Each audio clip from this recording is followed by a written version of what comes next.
Indian സിനിമയുടെ ചരിത്രം മാറ്റിക്കുറിക്കുവാൻ പോകുന്ന ആടുജീവിതത്തിന്റെ മ്യൂസിക് ലോഞ്ചിനായിട്ട് ഇതാ ഞങ്ങൾ പോയിക്കൊണ്ടിരിക്കുകയാണ്. മാത്യു സാറിനോടൊപ്പം ഒളിച്ചിരിക്കുന്ന ജോണിക്കുട്ടിയും ചിരിച്ചിരിക്കുന്ന സണ്ണിക്കുട്ടിയും. ഈ ഒരു മുഖം കണ്ടറിയാലോ ഞങ്ങളുടെ എക്സൈറ്റ്മെന്റ് എത്ര മാത്രമാണെന്ന്. ഇതാണ് എൻട്രി പാസ്. ഞങ്ങൾക്ക് സെക്കൻഡ് ഗേറ്റ് വഴിയുള്ള എൻട്രിയാണ് ലഭിച്ചിരിക്കുന്നത്. അതായത് VIP-കളുടെ തൊട്ട് പുറകിലായിട്ട്. അവിടെ ഇരിക്കുമ്പോൾ രണ്ട് ഗുണങ്ങളുണ്ട്. ഒന്ന്, അവരെ നേരിട്ടും കാണാം. രണ്ട്, തൊട്ട് മുമ്പിലുള്ള സ്ക്രീനിലും അവരെ കാണാം. പ്രാർത്ഥന ആരംഭിച്ചിരിക്കുകയാണ്. ആ സമയത്ത് നമ്മുടെ ലാലേട്ടനെ സ്ക്രീനിൽ കാണിച്ചിരിക്കുന്നു. പൃഥ്വിരാജുണ്ട്.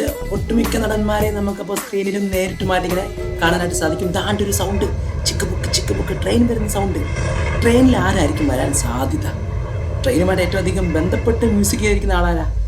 അത് തന്നെ നമ്മുടെ ഇസൈപ്പുയൽ, മൊസാർട്ട് ഓഫ് മദ്രാസ്, സാക്ഷാൽ AR റഹ്മാൻ. ഞങ്ങൾ കാത്തിരിക്കണം ആദ്യമായിട്ട് കാണുവാനായിട്ട്.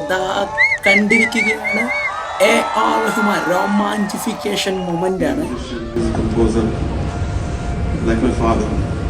അദ്ദേഹത്തിന്റെ അച്ഛൻ RK ശേഖരനെ അനുസ്മരിച്ചുകൊണ്ട് മലയാളവുമായിട്ടുള്ള ബന്ധവും പങ്കുവെച്ചാണ് AR റഹ്മാൻ സംസാരിച്ചു തുടങ്ങിയത്. ഇനി ഇതാ ഞങ്ങൾ കാത്തിരിക്കുകയാണ് ആ മജീഷ്യന്റെ വിരലുകളിൽ നിന്നുള്ള മാജിക് കേൾക്കുവാനായിട്ട്. ഇത് അവസരം ഒരുങ്ങിയിരിക്കുകയാണ്. ആദ്യമായി AR റഹ്മാൻ കീബോർഡിൽ വായിക്കുന്നത് നേരിട്ട് കേൾക്കുവാൻ ഭാഗ്യം ലഭിച്ച നിമിഷം.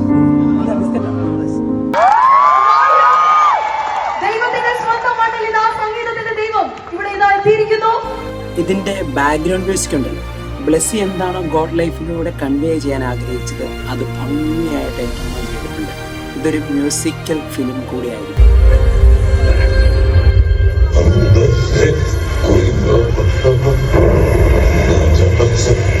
ഇതാണ് നമ്മുടെ സാക്ഷാൽ നജീബ്.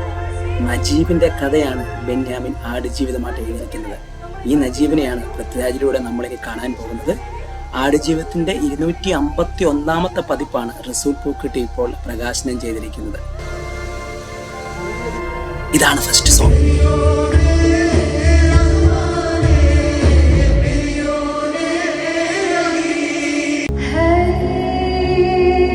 ഇതൊരു അറബിക് സോങ് ആണ്.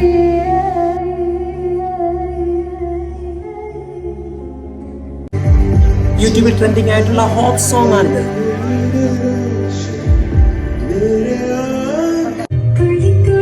വിജയ് യേശുദാസും ചിന്മയും കൂടെ ചേർന്ന് പാടിയ പ്രണയ ഗീതം. ഇതാണ് ബ്ലെസ്സി പറഞ്ഞ AR റഹ്മാൻ നൽകിയ മാജിക്കൽ സോങ്.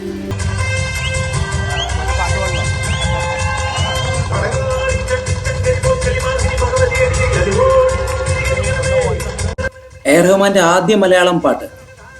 ഇതാർക്കു വേണ്ടിയാണെന്നുള്ളത് ഊഹിക്കാമോ? ഒരു സംശയവും വേണ്ട. The real God.